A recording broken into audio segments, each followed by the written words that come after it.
माने ना हमारा बतिया रे धलेला दुनु हमार छतिया रे हो माने ना हमारा बतिया रे धलेला दुनु हमार छतिया रे सखी रात भर हमें चिलवैले लागे बोला के हमके बोला के पेट से चीते घुमाइले कि नाभि में दागी वाला गाइले कि नाभि में दागी वाला गाइले लागे बोला के हमके बोला के पेट से चीते घुमाइले कि नाभि में दागी वाला गाइले कि नाभि में दागी वाला गाइले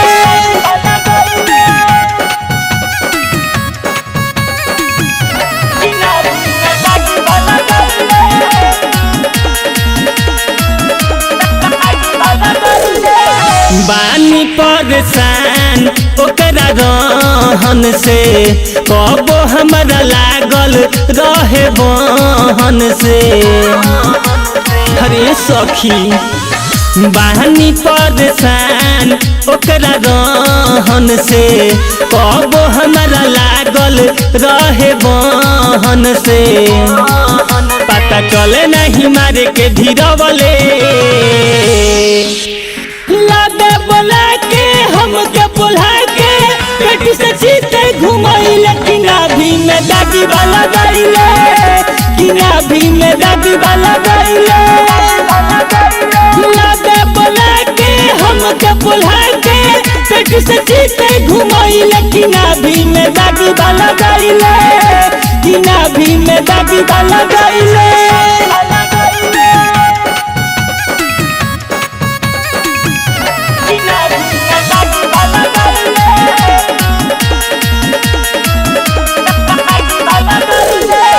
सुजित सन्यासी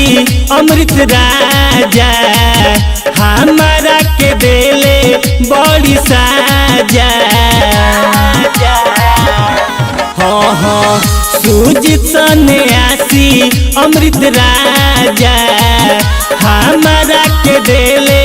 बड़ी साजा हमार मन बाटे उ पगलैले लागे बोला के हमके बोला के पेट से चीते घुमाइले कि नाभि में दागी वाला गाइले कि नाभि में दागी वाला गाइले लागे बोला के हमके बोला के पेट से चीते घुमाइले कि नाभि में दागी वाला गाइले